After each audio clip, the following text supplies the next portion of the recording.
Il y a quelque chose de plus étonnant dans un orchestre que l'homme au timbales, et c'est l'homme au tambour, chargé aussi communément de la grosse caisse, des cymbales et de la cloche du monastère.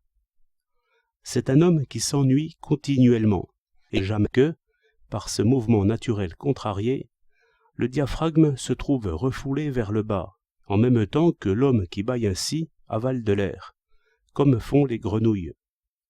D'où une dyspepsie que les modernes ont appelée canonicale. L'homme au tambour est donc assis au plus haut de l'orchestre comme un chanoine à vêpres, et ne s'étonne de rien tant que le sublime musical s'exprime par des sons seulement. Mais dès qu'il voit les deux harpistes qui commencent à frotter de leurs pouces toutes les cordes hautes, ce qui indique le passage à la couleur, si j'en crois les critiques, alors il saisit ses armes, ouvre sur le chef un regard intelligent et loge son bruit dans le temps et avec une précision mécanique, ce qui signifie combat, victoire, ou fête populaire, ou bien troupeau de vaches et prière du soir, selon l'instrument choisi.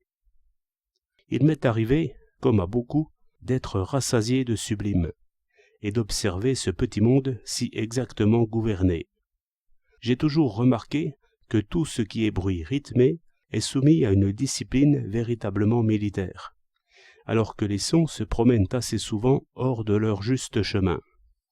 Les corps sont célèbres sous ce rapport, mais il ne faudrait pas oublier les flûtes, les clarinettes et les bassons.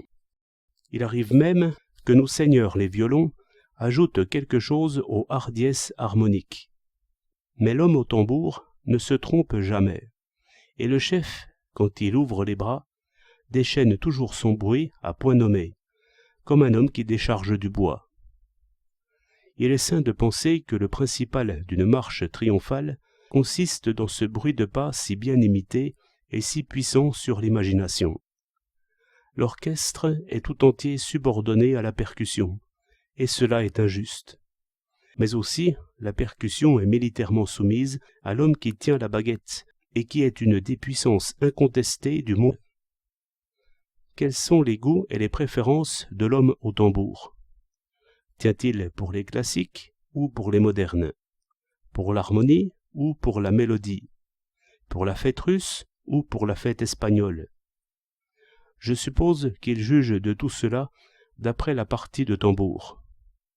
Peut-être s'amuse-t-il du chef d'orchestre, mais trop souvent sans doute, il l'a vu mâcher de la gomme, faire signe au cuivre de sa main roulée en cornet, secouer les trémolos du bout de sa baguette, et finalement montrer l'orchestre au public, comme pour dire « Que ferais-je sans eux ?»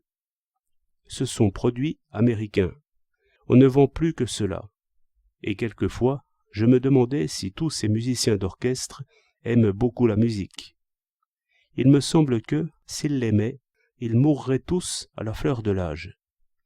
Je me souviens d'un premier violon, qui avait joué son solo à peu près comme on prend un purgatif, et qui se levait aux applaudissements de l'air d'un homme qui va manquer son train de minuit 15. Mais la vraie musique s'arrange de tout, et même de l'orchestre. Je faisais allusion au bruit des harpes frottées, qui n'est pas plus musical que le bruit des cymbales. Notre plus grand effet de musique consiste donc en des coups frappés. Comment la mélodie se pose dans ce tumulte? Comment les violons se sauvent du cataclysme? C'est sans doute cela qui intéresse le musicien dans ce bruit, et il faut reconnaître que cette musique sauvée du bruit fait un étrange drame. Ce qu'il en résulte pour l'harmonie, la mélodie et l'orchestration, on voudrait le savoir, et peut-être est-ce trop difficile.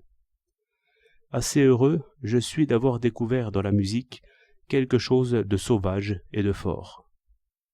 L'homme au tambour a 100 fois raison de se prendre au sérieux.